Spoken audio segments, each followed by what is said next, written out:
apprenez à gérer votre temps pour réussir. Alors, pour certains, ça semble une évidence, pour d'autres, absolument pas. Je vous mets au défi. Pendant une semaine, alors je vais même faire plus court, la journée d'aujourd'hui ou même la journée de demain, suivant le moment où vous regardez cette vidéo, prenez un papier et un stylo et notez absolument tout ce que vous faites dans la journée.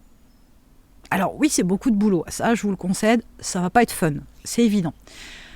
Ce qui est très intéressant, c'est à noter tout ce que vous faites, mais vraiment dans le détail. Enfin, alors, je ne vous demande pas d'expliquer action par action ce que vous faites, mais voilà, une demi-heure pour lire mes emails, 10 minutes de pause par la suite, etc. Donc, mettez tout ça. Et ce que vous allez faire, c'est qu'en fin de journée, vous allez vous poser et regarder cette fameuse liste que vous avez faite de toutes les choses que vous avez faites dans la journée. Et ce qui est super intéressant, c'est que vous allez pouvoir voir que peut-être vous avez passé 2 heures de pause, plus les 2 heures de repas, ça fait 4 heures dans la journée, donc là il y a un truc qui ne va pas.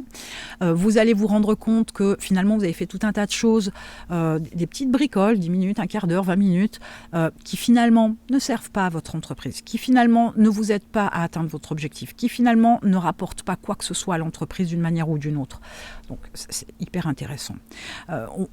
Ce sont des exemples, une fois de plus, mais comprenez qu'en analysant tout ce que vous faites, vous vous rendrez compte qu'il y a des choses qui ne vous servent strictement à rien, qui ne vous amènent pas vers votre réussite.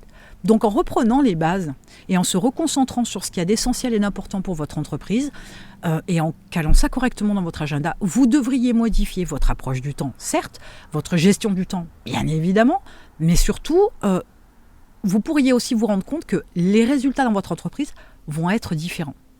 Parce que vous serez vraiment concentré sur ce qui est nécessaire, pour ce qu'il faut pour votre entreprise, et non pas ce que vous avez envie de faire ou ce que vous pensez être intéressant à faire. Ça, c'est encore une autre histoire. Donc, apprendre à gérer son temps, c'est vraiment une des clés de la réussite. Il n'y a personne au monde aujourd'hui qui a réussi sans avoir une gestion fine, subtile, carrée, disciplinée de son agenda. Ce n'est pas possible, on ne travaille pas quand on a envie, quand on le sent, non, ça ne peut pas fonctionner comme ça. Si vous avez besoin véritablement de rentrer dans le détail de votre gestion du temps et apprendre cette compétence, parce que c'est une vraie compétence, c'est pas qu'une histoire de planning, ça va, il y a une réflexion quand même qui va bien plus loin que ça, et puis c'est quelque chose à intégrer dans sa vie avec des routines, etc.